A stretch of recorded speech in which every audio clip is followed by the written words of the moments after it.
Hi everyone, welcome. I'm down here in my wormery, and one of the worm composting systems that I want to check in on is the one that you see right here inside of this plastic tub. It's actually a VermiBag Tote suspended within a bus box. It's got the combo mix of red wigglers, European night crawlers, and blue worms living in it. 8 days ago when we came in here to check on it last, we applied some food such as cabbage and carrots, I believe. A number of food items that would normally go pretty quick in a worm bin. So chances are I don't know, it depends. We may or may not encounter some leftovers. The other thing that went in here last week, or 8 days ago actually, since we last checked in on it, was a good amount of moisture. So I want to make sure that things are still okay in here. This thing being a fabric bag does have a tendency to kick off a little bit of its moisture, especially when the air is very dry like it is now in the winter time in my house. So we're going to get this thing up on the bench, see how it's coming along, probably add some food and water, and just get a basic sense of how things are coming along in this system. So let's get to work.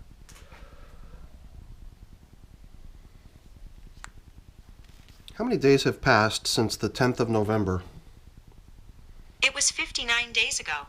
Alright, so this system's been in service now for 59 days.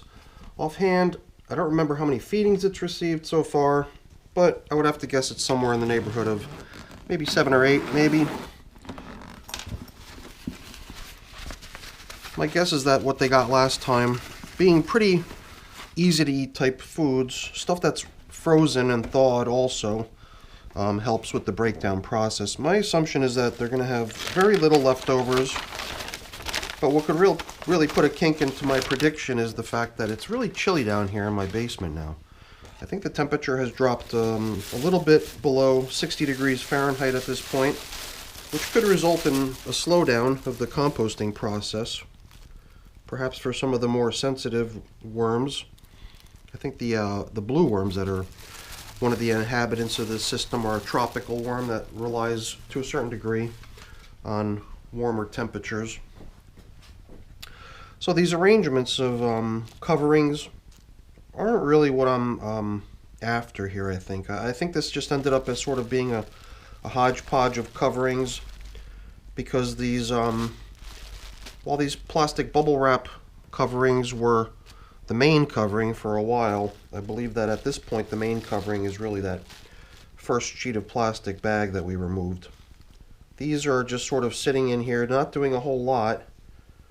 So my idea was to simplify today by actually removing these, taking these out of the mix. And I even thought about that piece of paper bag or whatever that was that covered the top, that brown paper bag material.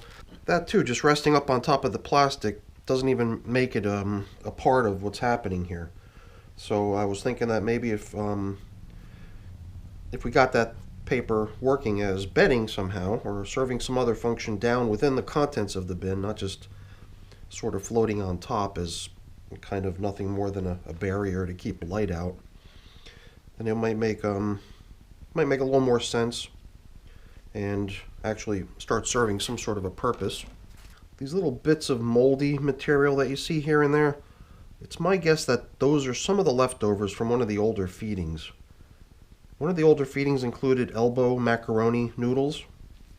And whenever you put pasta into a worm bin, I think the first thing that starts chewing on it is mold and fungus. And then in time the worms come by to help. But the first thing I noticed on these when I came back into the bin after using them as food a couple feedings ago was how they all started to develop a nice covering of mold. And last time we were in here, we were able to pull out distinct individual pieces of macaroni, and they still even kind of held the original shape of an elbow macaroni noodle, but at this point, none of these little moldy things that I've tried to inspect up close have resembled a noodle, just a little pile of mush covered in mold. So I think, even though there's still some of that pasta material in there, I don't think it really still has that elbow noodle shape to it anymore. It's just sort of a little mound of pasta that's gradually getting broken down. Whether it's by the mold or by the worms, or if it's a combination of both, I don't know for sure.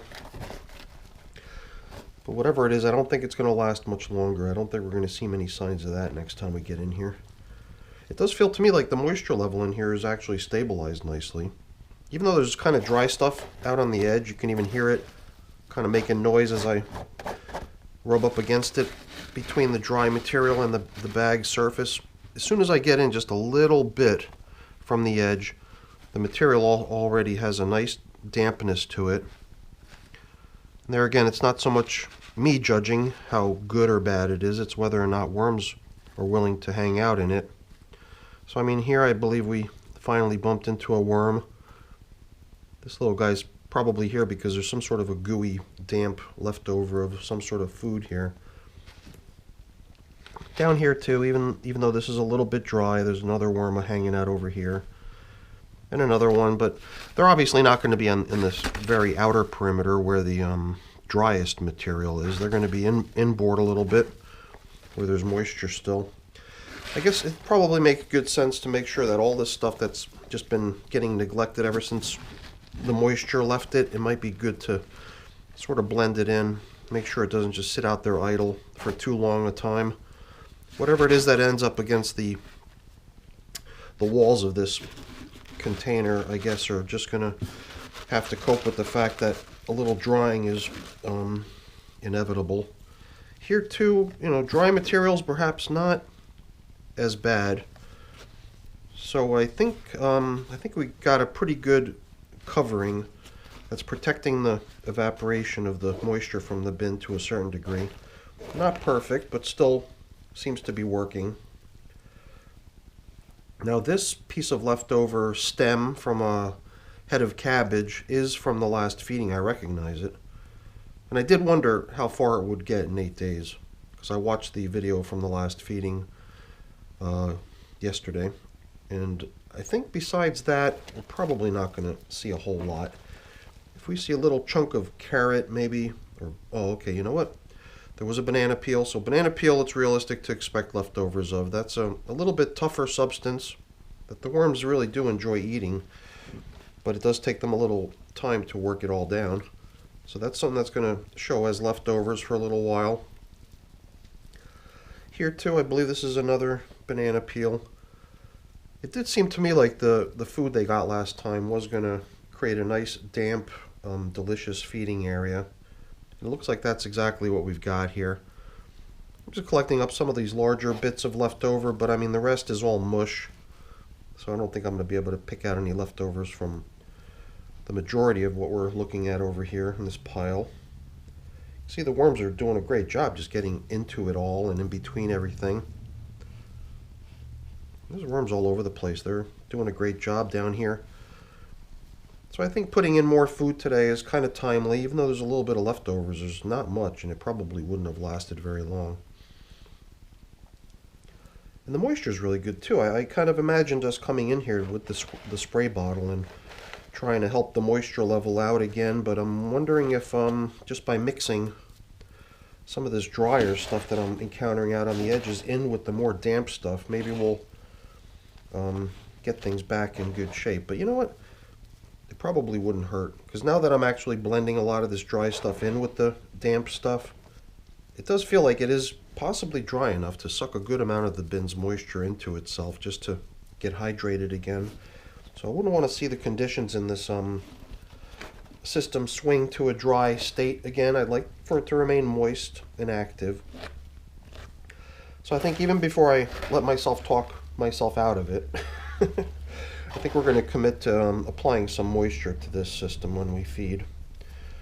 And now I've got a sense of, how much to bring down here. So now I can go upstairs and visit the freezer to go select a few portions of food to throw in here. I got a couple days worth of coffee piling up too that I'd like to do away with, so I've got a feeling that a good part of what they're receiving today is something that is not going to bring with it any moisture, which is just some coffee. So yeah, it does seem to make sense that whatever food I bring down to accompany the coffee will hopefully bring with it some moisture. But if all I can scrape up is some stuff that we suspect isn't going to contribute much to the moisture level in here, we can certainly compensate with the spray bottle. Yeah, you know, as I disturb some of this stuff down low, there are pockets of fairly dry, leafy material here and there. So it does seem like a little bit more hydration couldn't hurt. The dry air will just continue sucking it out anyway, and there won't be any sort of like an over swamping or over dampening situation in here to be worried about. I think the worms will appreciate it, and all that extra moisture will just aid in the breakdown of the materials that are in here. Okay. I'm going to take a short break now. Besides the fresh foods we bring down here, we'll incorporate these recycled bits that we located along the way. Maybe we'll throw in a little bit of supplementary bedding too, to help build things up in here a bit more. And then we'll be done. So it's break time, and I'm up to the freezer to go find these guys some yummy food to eat. Some frozen pieces of carrot and other vegetables that went to make a soup recently are in here. All small fragments of cuttings and peelings and stuff, all frozen. A frozen banana peel and quite clearly a couple days worth of coffee, plus the filters that came along for the ride with the coffee. This is going to be their feeding, and to supplement that, I'm going to build up the feeding zone with a little bit of extra bedding. So those coffee filters will count as bedding, and I'd like to bring back the coffee filter that was sort of resting out on top. As I was lifting it off the top, it seemed to me like it was almost about to tear.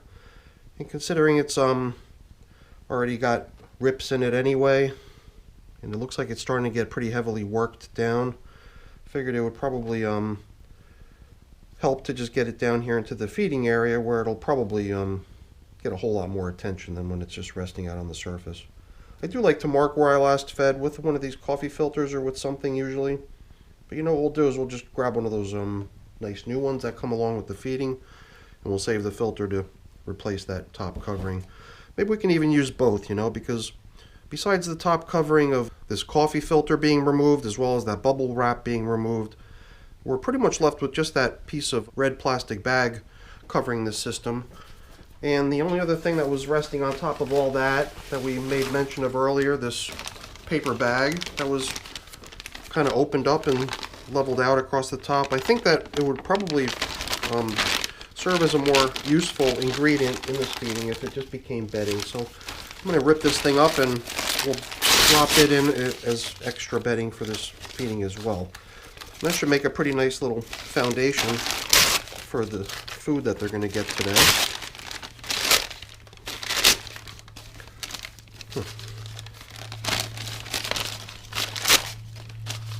Not bad. Maybe we'll hang on to a couple pieces and incorporate them into like an upper layer. But we don't have a lot of space to work with here in terms of fabricating layers, so we'll see what we can come up with here, but there's not a whole lot of science to this. Just start plopping in their food. And, oh yeah, this pre-made bedding that I've got will blend in quite nicely with this coffee. That's just been one of my things lately, is trying to make sure that the foods that I feed are small enough fragments and blended in well enough with their surrounding materials so that you don't end up with one massive clump of any one type of material. I think that might help with the breakdown of the foods and stuff that they get. So, I mean, as much as I like kind of layering in the foods that I give them, I think here space is a little bit tight, so I don't know, we'll perhaps drop in some of these veggies along with a little bit of grit to help with the digestion process, and then we can proceed with getting the rest of this stuff dropped in here. A little bit more coffee, another coffee filter. So between this paper bag going in and these coffee filters going in, it does seem like we've got a pretty good bit of bedding in here. Oh yeah, we also supplemented it with a handful or two of, with my pre-made bedding mix too. So once again, I think last week too, we even called our feeding sort of a bedding bonanza, because it felt like we were being really generous with the bedding last time, and perhaps we're doing the same again here today. Looks like I'm being pretty generous with the grit too, right? So I've still got a few more pieces of paper to do away with, not to mention these recycled bits of food to put back into the middle here. And to me, this is starting to look like a pretty nice feeding that we've given these little guys. And we're going to cover up at the end with this coffee filter. We'll just kind of open it up and drape it across the top. But before we do that, it would be nice to cover up the feeding. Even though we got a zipper top on this system, I don't like leaving the foods that you put into your worm bin just exposed to the air, and any sort of passerby insects that can take an interest in it can just come by and start nibbling.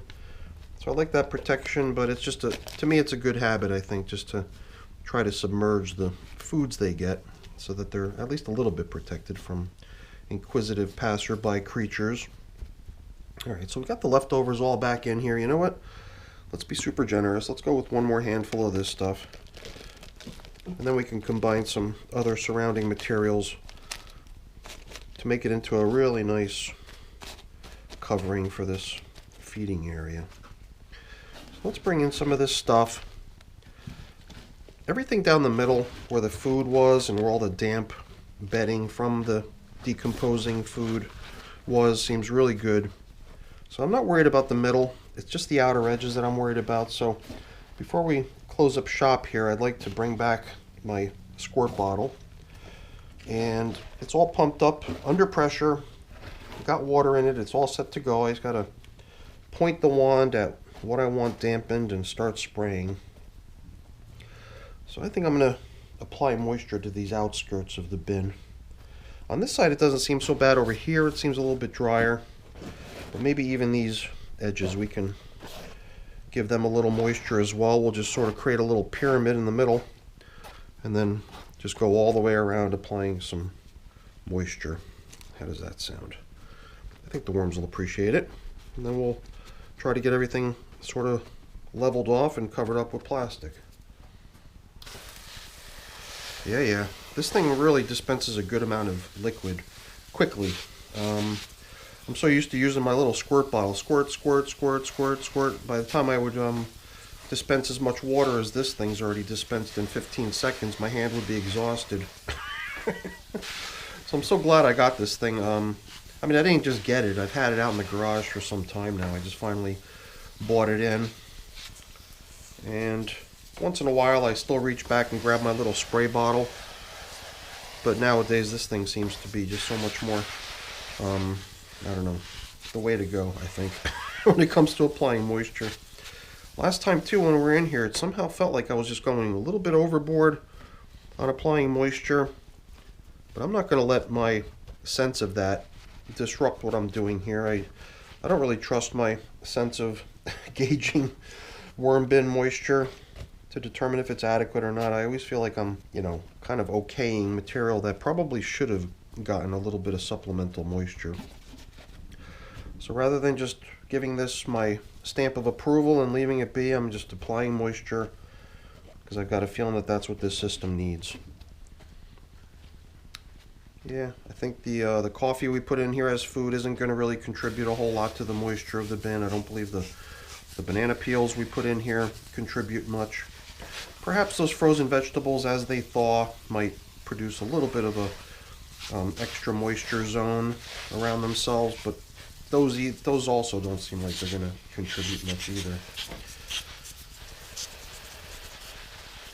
I always forget that this is an option for myself. Although I don't apply water all the time.